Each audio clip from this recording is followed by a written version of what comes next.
ಹಾಗಾದ್ರೆ ನಿಜಕ್ಕೂ ಸೌಂದರ್ಯ ಬ್ಯಾಂಕ್ ವಿರುದ್ಧ ರಾಜಕೀಯ ಷಡ್ಯಂತ್ರ ಏನಾದರೂ ನಡೀತಾ ಇದೆಯಾ? ಪ್ರಭಾವಿ ರಾಜಕಾರಣಿಯಿಂದಲೇ ನಡೆದಿದೆಯಾ ಈ ದ್ವೇಷ ರಾಜಕಾರಣ? ಆ ರಾಜಕಾರಣಿ ಕುಮ್ಮಕ್ಕಿನಿಂದಲೇ ಅವ್ಯವಹಾರದ ಆರೋಪ ಮಾಡ್ತಾ ಇದ್ದಾರೆ ಅನ್ನುವಂಥದ್ದು ಇವರು ಮಾಡ್ತಾ ಇರುವಂತ ಆರೋಪ.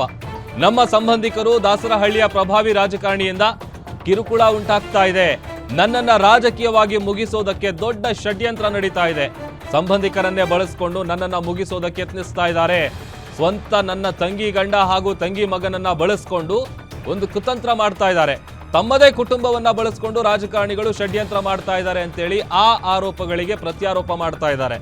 ನಾನು ಎಲೆಕ್ಷನ್ಗೆ ನಿಂತ್ಕೊಂಡಿದ್ರಿಂದಲೇ ನನ್ನ ಮೇಲೆ ದ್ವೇಷ ರಾಜಕೀಯಕ್ಕೆ ಇವರು ನಿಂತ್ಕೊಂಡಿದ್ದಾರೆ, ಈಗ ಅದು ದೊಡ್ಡ ತಪ್ಪ ಅಂತೇಳಿ ಪ್ರಶ್ನೆ ಮಾಡ್ತಾ ಇದ್ದಾರೆ.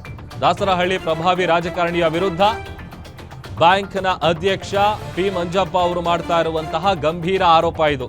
ಗ್ಯಾರಂಟಿ ನ್ಯೂಸ್ಗೆ ಕ್ಲಾರಿಟಿ ಕೊಡುವಂತ ಸಂದರ್ಭದಲ್ಲಿ ಈ ಎಲ್ಲ ಆರೋಪಗಳನ್ನ ಸ್ವತಃ ಬ್ಯಾಂಕ್ನ ಅಧ್ಯಕ್ಷ ಮಂಜಪ್ಪ ಅವರು ಮಾಡಿದ್ದಾರೆ. ಸಂಬಂಧಿಕರೇ ಇದ್ದಾರೆ ಮತ್ತು ರಾಜಕಾರಣಿಗಳಿದ್ದಾರೆ. ದಾಸರಹಳ್ಳಿಯ ಪ್ರಭಾವಿ ರಾಜಕಾರಣಿ ಅದರ ಹಿಂದೆ ಇದ್ದಾರೆ, ಅವರನ್ನು ಪೋಷಣೆ ಮಾಡ್ತಾ ಇದ್ದಾರೆ. ಯಾಕಂದರೆ ನಾವು ಹೋದ ಸರಿ ಒಂದು ಎಲೆಕ್ಷನ್ ನಿಂತಿದ್ದೀವಿ, ಆ ಎಲೆಕ್ಷನಿಗೆ ನಿಂತಿದ್ದೇ ದೊಡ್ಡ ತಪ್ಪಾಗಿದೆ. ಇದು ಪೊಲಿಟಿಕಲ್ ಹೊರತು ಪೊಲಿಟಿಕಲ್ ಗೇಮ್ ಹೊರತು ಬೇರೆ ಏನಿಲ್ಲ. ಎಲೆಕ್ಷನಲ್ಲಿ ನಿಂತಿದ್ದೇ ದೊಡ್ಡ, ಅಂದರೆ ಡೆಮಾಕ್ರಸಿಲಿ ಯಾರೂ ಎಲೆಕ್ಷನ್ ನಿಲ್ಲಬಾರ್ದು, ಒಂದೇ ಅವ್ರು ಏನು ಹೇಳ್ತಾರೆ ಅದನ್ನು ಕೇಳ್ಕೊಂಡಿದ್ರೆ ನಾವು ಪರವಾಗಿಲ್ಲ. ನಾವೊಂದು ಸಂವಿಧಾನಬದ್ಧವಾಗಿ ನಾವು ಕಂಟೆಸ್ಟ್ ಮಾಡಿದ್ದೀವಿ, ನಾವು ಅದು ದೊಡ್ಡ ಅಪರಾಧ ಅಂತ ಅವ್ರ ಭಾವನೆ. ಉದ್ದೇಶಗಳು ಈಡೇರಬೇಕಲ್ಲ, ನಮ್ಮನ್ನು ಏನಾದರೂ ಮಾಡಿ ಮುಗಿಸ್ಬೇಕು ದಾಸರಹಳ್ಳಿಯಲ್ಲಿ, ಅದು ಅವರ ಉದ್ದೇಶ ಅಷ್ಟೇ ಇರೋದು.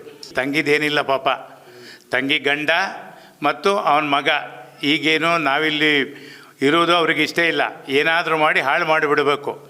ಈಗ ನಮ್ಮಿಂದ ಎಲ್ಲ ಅನುಕೂಲ ಪಡ್ಕೊಂಡಿದ್ದಾಯಿತು, ಈಗ ಈ ಥರ ಅದಕ್ಕೆ ರಾಜಕಾರಣಿ ಸಪೋರ್ಟ್ ಮಾಡ್ತಾ ಇದ್ದಾರೆ ಮಾಡೋಕ್ಕೆ. ಎಲ್ಲ ಕೇಸುಗಳು ನಾವು ಕನ್ವರ್ಷನ್ ಮಾಡಿದ್ದು ಒಂದು ಜಾಗನ, ಅದಕ್ಕೂ ಹೋಗಿ ಇದೇ ರಾಜಕಾರಣಿ ಕನ್ವರ್ಷನ್ ಕ್ಯಾನ್ಸಲ್ ಮಾಡೋಕ್ಕೆ DC ಗೆ ಆರ್ಡ್ರ್ ಕೊಟ್ಟರು. ಆಮೇಲೆ ನಾವು ಕೋರ್ಟಿಗೆ ಹೋಗಿ ಅಂದರೆ ಆರ್ಡ್ರನ್ನ ರಿಸ್ಟ್ರೈನ್ ಮಾಡಿದ್ದು. ಆವತ್ತಿಂದ 2018ರಿಂದ ಕಾಲೇಜಿಗೆ ಅಟ್ಯಾಕ್ ಮಾಡೋದು, ಸ್ಕೂಲಿಗೆ ಅಟ್ಯಾಕ್ ಮಾಡೋದು, ಬೇರೆ ಬೇಡದು ಕೊಡೋದು, ಪೇಪರ್ಗಳಲ್ಲಿ ಕೊಡೋದು ಎಲ್ಲ ಮಾಡಿದ್ದಾರೆ. ಈಗಲೂ ಅದನ್ನೇ ಮಾಡ್ತಾ ಇದ್ದಾರೆ. ಈ ಸಂದರ್ಭ ನಾನು ಹೆಚ್ಚೇನು ಹೇಳೋಕ್ಕೆ ಬಯಸ್ತಾ ಇಲ್ಲ.